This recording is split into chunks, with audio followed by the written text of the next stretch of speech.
Ao longo da história humana, os piratas têm sido temas de muitas controvérsias. Para muitos, eles são grandes símbolos de liberdade, já que muitos piratas eram fugitivos da perseguição política ou religiosa de suas épocas.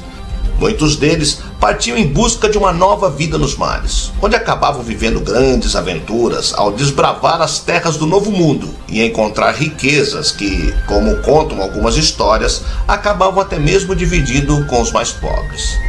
Batalhas épicas em que se saíam como vencedores, truques infalíveis para sempre escaparem com benefícios, amores proibidos embalados em muito rum e cerveja e o constante desafio às autoridades eram características comuns em todo pirata de respeito que tenha inspirado grandes personagens de contos infanto-juvenis. Mas para outros, eles não passavam de saqueadores salafrários, negociantes de mercadorias roubadas que buscavam enriquecer a todo e qualquer custo. Para os ingleses e para muitas outras potências europeias no período das grandes navegações, os piratas no mínimo atrapalharam o curso da história e do desenvolvimento de seus países, como verdadeiros perturbadores da paz. Em 1692, Port Royal, a capital da Jamaica, era uma cidade rica, mas sua população não era exatamente nobre. Seus habitantes eram, em sua maioria, piratas, promotores de jogos de azar e prostitutas. Com um público desses, não é de se admirar que a cidade tenha tido um bar para cada 10 habitantes. Eu sou o Sidney Góes e você está no Placebo. Vem comigo, que no caminho eu te explico.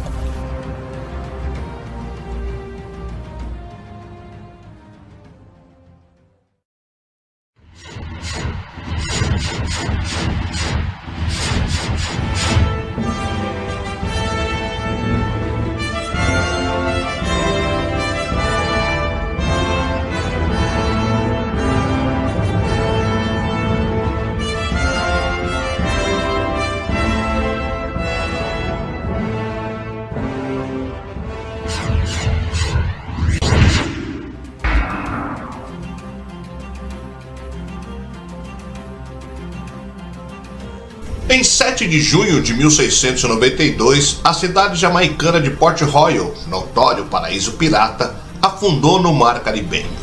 Este desastre, por mais impossível que soe, foi causado pela liquefação no chão da cidade, fenômeno que seguiu de um grande terremoto.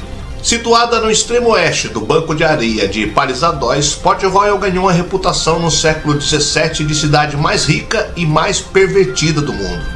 Conhecida por sua economia florescente e falta de valores morais, era um lugar convencional para os piratas trazerem e gastarem seus tesouros. Até 1692, é claro.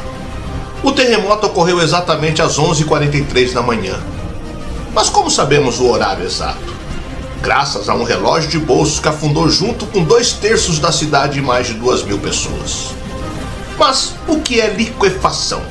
É o que acontece quando o solo alagado e solto, areia mais água, se torna temporariamente areia movediça. Se você olhar bem de perto para esse material, vai ver que ele na verdade é composto de diversas pedrinhas, e sua forma redonda quase uniforme significa que há espaço entre elas que se enche de água. Quando pisamos na borda dessa areia saturada, a sensação é relativamente estável, porque as partículas são empurradas juntas e ficam em cima uma das outras. O excesso de água então foge para onde a pressão é menor. Nós conseguimos construir casas em areia molhada porque o peso das pedras e a fricção entre elas fazem com que o solo se comporte como sólido na maior parte do tempo. No entanto, durante o terremoto, as pedras se movem tanto que a água não escorre para longe. Assim, o solo não se comprime. Pelo contrário, já que a água líquida não tem integridade estrutural, ele liquefaz e os objetos densos em cima dele afundam. Esse fenômeno é facilmente observado nas praias. Quando você fica em pé na areia no início de uma praia, no ponto onde as ondas terminam, o solo vai parecer sólido se você se mantiver parado. Mas se você mexer seu pé, a areia molhada vai começar a liquefazer e afundá-lo. Em grande escala, a liquefação induzida por terremotos pode engolir carros, casas e até mesmo complexos de apartamentos. Quando o abalo terminar e o solo não estiver mais suspenso em água, o chão vai solidificar novamente e tudo que tiver afundado vai ficar preso. Hoje sabemos que é apenas ciência, Em 1692, no entanto, foi um ato divino que acabou com a cidade pecadora. Port Royal está situada na Jamaica, em uma pequena ilha na foz do porto de Kingston. Isso fez dela uma verdadeira joia para o comércio, já que a excelente localização em relação a todo o resto do Caribe a colocava em vantagem para as rotas comerciais, além de ser um excelente porto para descanso de tripulações e um local ideal para fazer reparos de navios na época. A cidade foi descoberta por colonos europeus que chegaram às Américas com Cristóvão Colombo em 1494 e em cerca de 15 anos se estabeleceram permanentemente. Por 146 anos a ilha foi controlada pelos espanhóis, até que em 1655 os britânicos a conquistaram e a nomearam oficialmente como Port Royal. E como tudo na história de conquistas da Inglaterra, claramente os britânicos não estariam dispostos a deixar a cidade indefesa. Em 1657, o governador do assentamento, Edward Dowling, encontrou uma solução única para fazer a defesa de Port Royal, sobretudo contra os espanhóis. Ele convidou um grupo de corsários denominados os Irmãos da Costa para tomarem conta de Port Royal como se fosse seus lares, ou melhor dizendo, um porto de origem, já que o lar de um bom pirata é claramente o próprio mar. Os Irmãos da Costa eram uma colisão de grandes capitães marinheiros, sendo o mesmo grupo de piratas ao qual pertencia o famoso, ou o infame Harry Morgan, conhecido por ter saqueado grande parte do Caribe. Assim como no filme Piratas do Caribe, esse grupo tinha um código de conduta e era respeitado pelos membros. E é a partir daí que a história começa a ficar interessante. Com o crescimento da cidade sob o domínio britânico, os espanhóis e seus interesses marítimos eram considerados uma ameaça ao desenvolvimento de Port Royal.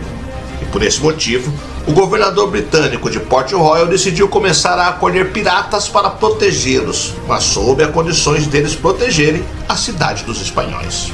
Essa tática teve um impacto interessante que redefiniu bastante o desenvolvimento do Caribe, que de início era principalmente de domínio espanhol. O que começou a acontecer, no entanto, foi que os piratas começaram a atacar regularmente os navios e assentamentos espanhóis, de modo que isso exigia do governo espanhol mais e mais investimentos em recursos para a defesa. Os piratas se divertiram muito saqueando, roubando ouro, prata e bens de valor, pegando para si as mulheres do inimigo e se deliciando com as iguarias que eles conseguiam como fruto desses ataques. Sob a proteção do governo britânico, a pirataria rolava solta e ajudou muito a definir não só a política e a religião local, mas também a economia. O curso foi oficialmente sancionado pela coroa britânica, o que significa que os corsários que possuíssem uma carta oficial como uma licença para a pirataria poderiam praticar o que quisessem livremente, mas eram obrigados a pagar uma parte de todo o montante adquirido ao governo da cidade. A legalização da pirataria fez Port Royal ser um dos pontos mais populares do Caribe para piratas britânicos e franceses, que, por consequência, transformaram a pirataria em basicamente uma indústria. Sim, é isso mesmo, a pirataria virou um emprego. Em 1689, quase metade da população da cidade estava envolvida na pirataria. Os resultados foram mais surpreendentes do que poderíamos imaginar. Enquanto Port Royal tinha uma catedral e 4 igrejas, o restante da cidade era um pouco menos devoto. Na verdade, bem menos devoto. Evidências apontam que cerca de 25% da cidade, sim, 1 em cada 4 edifícios, era um bordel ou um bar. Isso fazia de Port Royal o paraíso dos fanfarrões, com lugares de sobra para gastarem dinheiro, o que claramente não era problema algum para eles. Estima-se que os 300 homens que acompanharam R. Morgan a Porto Belo em 1668 retornaram a Port Royal com o equivalente a 2 ou 3 vezes o salário anual de um fazendeiro, somente para gastar em diversão na cidade. Sem mencionar que esse dinheiro provém de um único ataque. Já dá para imaginar o cenário de como seria Port Royal e esses aventureiros endinheirados naquela época. As grandes perdições dos piratas eram a bebida e as mulheres. Eles gastavam quantias absurdas em uma única noite de apostas, um valor que certamente os fariam grandes senhores de terras com recursos para suas próximas gerações. Mas a terra não era muito a praia deles, literalmente. Alguns corsários chegavam a um ponto tão alto de gastos que acabavam se reduzindo à mendigância. Viver o dia de hoje era o lema deles, sem pensar no amanhã. gastavam o salário médio anual em uma única noite. E vale lembrar que eles não tinham assistência do governo e nem plano de saúde naquela época. Quanta ousadia!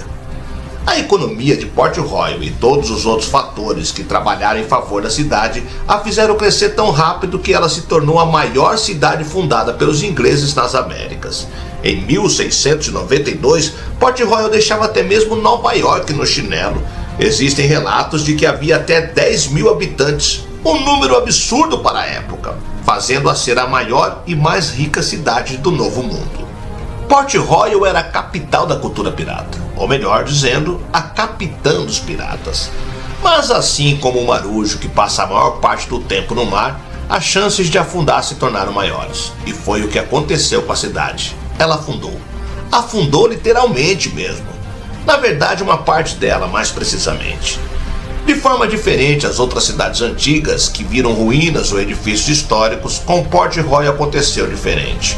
Um evento fatídico, em meados de 1692, abalou suas estruturas. Uma sequência colossal de terremotos. Terremotos não eram muito bem conhecidos na região, e em 1688, um pequeno tremor acabou destruindo 3 casas. Ninguém entendeu o que estava acontecendo e o que estava por vir. Até quando, em 7 de junho de 1692, 3 grandes terremotos atingiram a cidade em pouco tempo. Para piorar a situação, os terremotos foram seguidos por um tsunami que colocou metade de Port Royal sob 12 metros de água, matando cerca de 2.000 pessoas. Port Royal não foi construída sobre alicerces, mas sim em solo bem frouxo. Bastou o terremoto e o tsunami para que grande parte do solo fosse liquefeita, aumentando ainda mais a proporção dos danos. Ou seja, se algo tivesse chance de dar errado ali, daria. Como ninguém sabia do que se tratava, rapidamente chamaram essa destruição de castigo de Deus. Após os terremotos e as inundações, praticamente todos os edifícios da cidade ficaram inabitáveis. As inundações reviraram os cemitérios, revelando os esqueletos dos falecidos que ficaram boiando ao lado dos recém-mortos no desastre. Com esse colapso, o pior se seguiu. O grande número de saques, fome e doenças fizeram a cidade esmorecer. E na contagem final, 2/3 da cidade foram parar embaixo d'água. Port Royal hoje é o repositório mais rico de naufrágios históricos de todos os tempos, e por ter feito parte de uma extensa rede de transporte e pirataria do mundo, foi listada como um patrimônio mundial da Unesco, essencial para o desenvolvimento do Caribe e como o conhecemos hoje em dia. De certa forma, o legado de Port Royal continuou vivo mesmo após o terremoto. Depois que a era oficial da pirataria terminou, a cidade ainda era um refúgio popular para os piratas autônomos. Mas agora a pirataria já não era algo apoiado pelo governo britânico. Os piratas começaram a atacar indiscriminadamente o transporte marítimo, o que causou problemas bem óbvios para o governo local. Então, em 1720, o que sobreviveu da cidade começou a ganhar fama pela quantidade de piratas que se enforcavam e não que abrigavam. Outro fato interessante foi o surgimento de Kingston, a capital da Jamaica, que foi fundada em julho de 1692, imediatamente após a destruição de Port Royal. A cidade foi construída para abrigar os sobreviventes da tragédia, ao passo que cresceu e se tornou a maior cidade do país. A capital da pirataria pode ter afundado, mas sua lenda continua até hoje povoando o imaginário moderno, tanto pela infâmia, riquezas e aventuras, como pelas lendas de sereias e histórias de pescador.